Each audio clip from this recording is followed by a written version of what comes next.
السلام علیکم ورحمۃ اللہ وبرکاتہ۔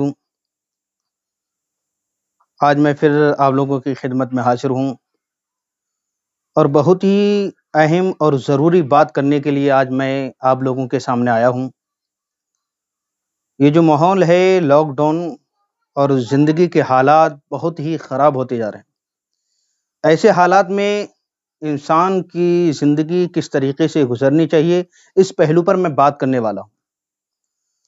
آج ہمارا ماحول، ہمارا جو وقت ہے کس حال میں گزر رہا ہے، اس بات پر غور کرنے کی بہت ہی زیادہ ضروری ہے کہ ہم کس ماحول سے گزر رہے ہیں۔ اللہ رب العزت قرآن مقدس میں ارشاد فرماتا ہے ان المبذرین کانوا اخوان الشیاطین، بے شک فضول خرچی کرنے والے شیطان کے بھائی ہیں۔ میں اس آیت کی تفسیر اور اس کے تعلق سے کچھ بات کرنے سے پہلے ایک بات کہوں گا۔ اللہ نہ کرے کہ ہماری زندگی میں وہ وقت آئے جیسا کہ ابھی وقت گیا کہ ہم چاہتے ہوئے بھی ہمارے لیے مسجدوں کے دروازے بند ہیں۔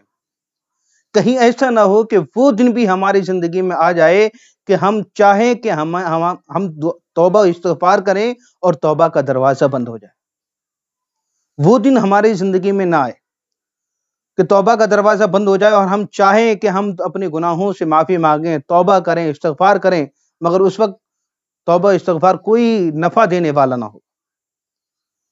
وہ دن آنے سے پہلے اپنے آپ کو سنبھالو، اپنی زندگی کو بہتر بناؤ۔ جیسی ایک مثال تمہارے سامنے ہے کہ ہم لوگ چاہتے ہیں کہ مسجد میں جا کر کے نماز پڑھیں، مگر دروازے بند ہیں۔ مسجدوں کے دروازے ہمارے لیے بند ہو چکے ہیں کہ مسجدوں میں تم نماز ادا نہیں کر سکتے۔ ایسا ماحول دوسری بار ہماری زندگی میں نہ آئے۔ تو ابھی جو ماحول ہے، اس ماحول میں اللہ نے جن کو نعمتوں سے نوازا ہے، جن کے پاس کچھ رقم ہے، کچھ پیسہ ہے، اناج ہے، جو نعمتیں اس کے پاس ہیں، جو اللہ نے اسے عطا کی ہیں، اس کا صحیح استعمال کر لو۔ کیونکہ انسان کی زندگی میں یہ وقت بہت کم آتا ہے کہ وقت اور اس کا استعمال بہت ہی کم لوگ صحیح طریقے سے کر پاتے ہیں۔ کسی کے پاس وقت ہوتا ہے تو استعمال کرنا نہیں جانتا، اور جو استعمال کرنا جانتا ہے تو اس کے پاس وقت نہیں ہوتا۔ یہ بہت ہی کم لوگوں کے حصے میں آتا ہے کہ وقت کا صحیح استعمال جو کر پاتے ہیں۔ آج وہ وقت ہے کہ ہم اس کا صحیح استعمال کر سکتے ہیں۔ اللہ نے اگر ہمیں پیسوں سے نوازا ہے تو ہماری اس پیسے کی کیا استعمال ہے، کیسے اس کو ہم کو استعمال کرنا ہے، وقت کے ساتھ اس کو کیسے ڈالنا ہے، اس بات پر گفتگو کرنا بہت ضروری ہے۔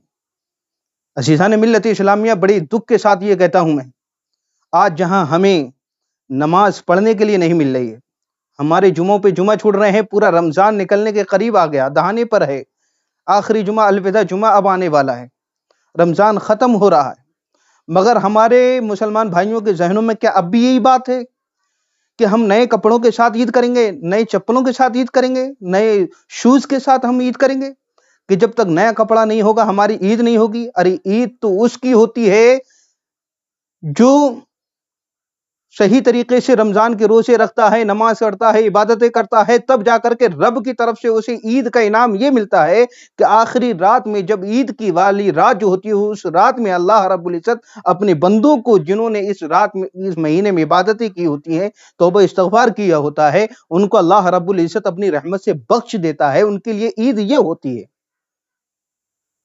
عید نئے کپڑوں کا نام نہیں ہے۔ اگر تم یہ سمجھتے ہو کہ نئے کپڑوں کا نام عید ہے تو یہ بالکل غلط ہے۔ اللہ نے تمہیں نعمتوں سے نوازا ہے۔ تو میں ایک بات کہنا چاہتا ہوں، آج ہم لوگ اگر نئے کپڑے خریدنے کے لیے اگر آج نکل رہے ہیں تو وقت کا استعمال صحیح نہیں کر رہے ہیں، بالکل غلط کر رہے ہیں۔ اس لیے کہ آج ہمیں صحیح طریقے سے نمازیں پڑھنے کا موقع نہ ملا اور ہم نئے کپڑے پہنے۔ آج غریب مر رہا ہے اور ہم نئے کپڑے پہنے۔ سرکار نے فرمایا کہ وہ کامل ایمان والا نہیں، وہ ایمان والا نہیں جو خود پیٹ بھر کے کھائے، اچھا کپڑا پہنے اور اس کا بازو والا بھوکا رہے، اس نئے کپڑے تک نہ پہنے، اس کے گھر میں چولہا نہ چلے، تو وہ کامل ایمان والا نہیں ہے۔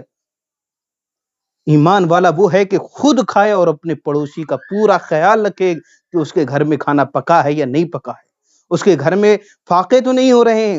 اگر تمہیں اللہ نے اگر نعمتوں سے نوازا ہے، پیسوں سے نوازا ہے، تو اس سال عید کی خریدی مت کرو، مت کرو، مت کرو، اس لیے کہ اس پیسے کو اگر تم صحیح طریقے سے استعمال کرنا چاہتے ہو تو اپنے محلے میں، اپنے رشتہ داروں میں، اپنے عزیز و اقارب میں جہاں بھی ہو سکے اس پیسے کو پہنچاؤ، تاکہ وہ تمہیں دعائیں دے اور اللہ رب العزت تمہیں اس کے بدلے میں بہترین اجر عطا فرما دے۔ عزیزان ملت اسلامیہ، بڑی دکھ کی بات ہے کہ آج مسلمان اس بات پر آمادہ ہے، اس کے ذہن میں یہ خیال پیدا ہوتا ہے کہ جیسے ہی لاک ڈاؤن کھلے تھوڑی سی چھوٹ چھاٹ ملے اور میں شاپنگ کے لیے نکل جاؤں، اپنے بچوں کے لیے کپڑے لاؤں، اپنے لیے کپڑے لاؤں، یہ چیز خریدوں، وہ چیز خریدوں۔ یہ بالکل غلط ہے، یہ وقت کا صحیح استعمال نہیں ہے، وقت کے ساتھ مذاق ہے۔ وقت کا صحیح استعمال یہ ہے کہ تم اس سال عید کی خریداری نہ کر کے رب کی بارگاہ میں اپنے سر کو رکھو، سر کو جھکاؤ اور رب کی بارگاہ میں یہ دعا کرو، مولا جو نعمتیں تو نے مجھے نوازا ہے، جو نعمتیں تو نے مجھے عطا کی ہیں، میں ان نعمتوں کو اپنے بھائیوں کے ساتھ شیئر کر رہا ہوں، اپنے بھائی کی مدد کر رہا ہوں۔ جس طریقے سے تو نے مجھے جس لائق بنایا ہے، میں اس طریقے سے میں اپنے بھائی کی مدد کروں گا، اور تو ایسے ہی مجھے نوازتا رہے، میں اپنے بھائیوں کی مدد کرتا رہوں۔ عزیزان ملت اسلامیہ، یہ سوچ بناؤ، اپنے دماغوں میں یہ تھنک لے کر کے آؤ، یہ فکر لے کر کے آؤ کہ آج ہم پیسہ بچائیں گے، آنے والے 2 مہینے 3 مہینے میں کیسی زندگی گزرے گی کوئی نہیں جانتا۔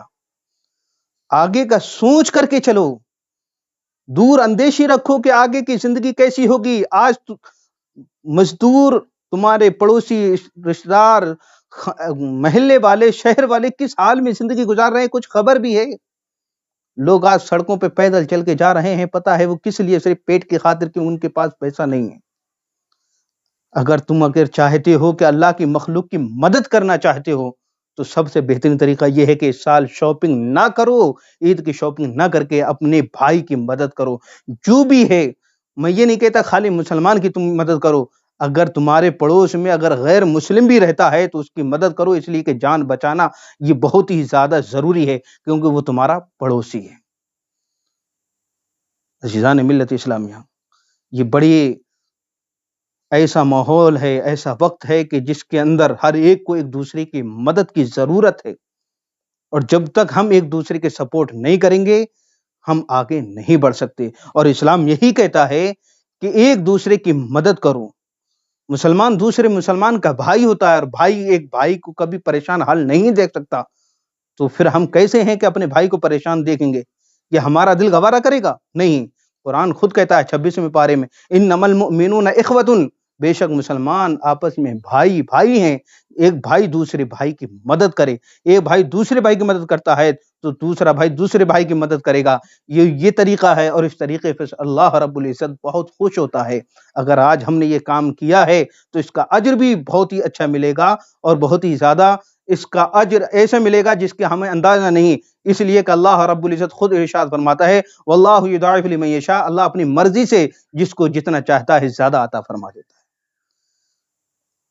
اور ایک بات آخری میں یہ کہتا ہوں کہ اس سال زکوٰۃ جو فطرہ نکالتے ہیں، زکوٰۃ نکالتے ہیں، وہ اس حساب سے نکالیں کہ خالی گیہوں، مالدار ہے وہ بھی گیہوں کی نکال رہا ہے، غریب ہے وہ بھی گیہوں کی نکال رہا ہے۔ تو جس طریقے سے ہم قربانیوں میں اچھا جانور لا کر کے، اچھا جانور لاتے ہیں، اچھا بکرا لاتے ہیں اور قربانی کرتے ہیں، ایسے ہی جب فطرہ نکالو تو بھی کوئی جو اس حیثیت کا ہے، اللہ نے اس کو زیادہ نعمتوں سے نوازا ہے، لاکھ پتی ہے، کروڑپتی ہے، وہ اس حساب سے صدقہ فطر ادا کرے۔ گیہوں کی جگہ منقع ہے، کشمش ہے، بادام ہے، ان چیزوں کی قیمت کے ذریعے، ان چیزوں کے ذریعے جو ہے وہ صدقہ فطر ادا کرے گا، تو یہ صدقہ فطر اس کی حیثیت کے مطابق ہوگا، اور یہ اللہ رب العزت کی بارگاہ میں بہت ہی زیادہ مقبول ہوگا۔ تو عزیزان ملت اسلامیہ، صدقہ فطر نکالیں، زکوٰۃ نکالیں، دوسرے کی مدد کریں، جس سے بھی ہو مدد کریں، مگر اس سال عید کی شاپنگ ہرگز نہ کریں۔ السلام علیکم ورحمۃ اللہ۔